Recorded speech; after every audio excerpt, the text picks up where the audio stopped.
Perkenalkan, nama saya Mutia Cihani. Saya dari kelas 11 MIPA 5 ingin menjelaskan tentang efek kenaikan suhu bumi. Peristiwa yang terjadi jika suhu mengalami kenaikan 1,5 derajat Celcius dan derajat Celcius pada suhu pemanasan sebesar 1,5 derajat, hampir 14% populasi akan terkena gelombang panas yang parah. Sedangkan jika terjadi pemanasan sebesar 2 derajat Celcius, 37% populasi dunia akan terkena gelombang panas yang parah. Lebih buruk 2,6% panasnya. Pertama, suhu ekstrim. Suhu rata-rata dan suhu ekstrim akan lebih tinggi di semua wilayah berpenduduk dengan suhu di bawah 2 derajat Celcius, Venus 1,5 derajat Celcius.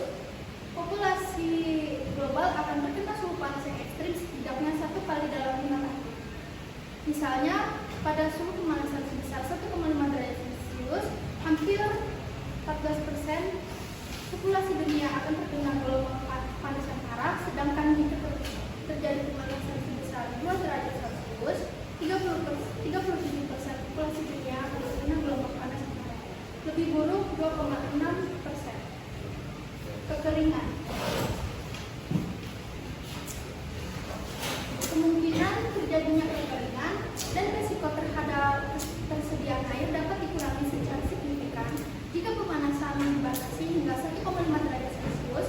Misalnya, risiko peningkatan besaran dan frekuensi kekeringan jauh lebih besar pada suhu pemanasan 2,2 derajat Celcius di Mediterania dan Afrika bagian selatan dibandingkan dengan suhu di bawah 1,5 derajat Celcius. Selanjutnya, curah hujan lebat dan banjir. Wilayah lintang tinggi dan pegunungan Asia Timur, Amerika Utara bagian timur diperkirakan akan mengalami curah hujan lebih tinggi pada suhu pemanasan 2 derajat Celcius dibandingkan dengan suhu di bawah 1,5 derajat Celcius. Meskipun suhu 1,5 derajat Celcius dapat menyebabkan peningkatan limpasan air dan banjir di beberapa wilayah dibandingkan dengan kondisi di saat ini, namun suhu 2 derajat Celcius dapat menyebabkan lebih banyak lagi. Selanjutnya, kepunahan berbagai spesies. Pada pemanasan 2 derajat Celcius, 18% serangga di seluruh dunia, 16% tumbuhan, dan 8% vertebrata diperkirakan akan kehilangan lebih dari separuh wilayah wilayah. Dengan pemanasan 1,5 derajat Celcius, suhu ini berkurang 2/3-nya pada serangga dan setengahnya lagi pada tumbuhan dan vertebrata.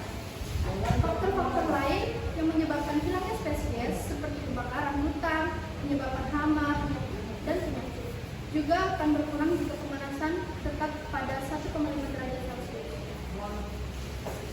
Selanjutnya, ekosistem laut. Ekosistem laut sudah bertransformasi dan akan berubah secara dramatis hanya dengan pemanasan 1,5 derajat Celcius.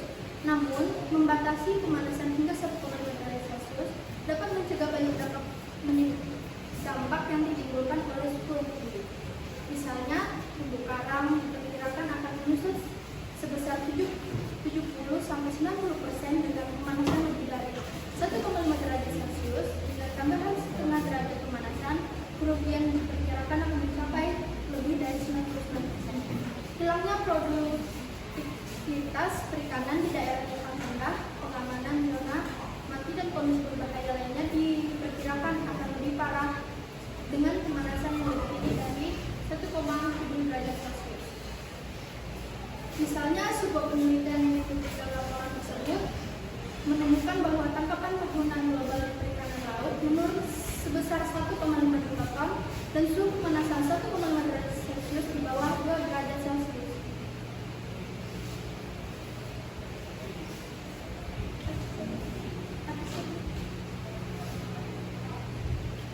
Selanjutnya, ketahanan pangan.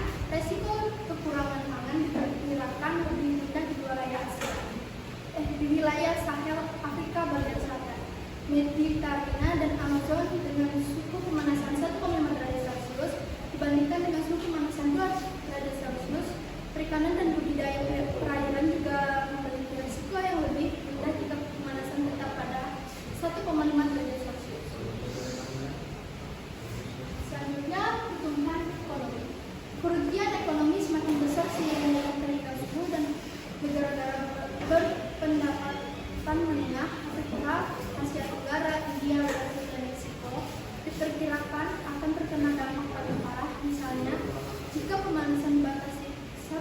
derajat Celcius, kerugian PDB global akan menjadi 0,3% pada tahun 2100 dengan pemanasan sebesar 2 derajat Celcius. Kerugian akan menjadi 0,5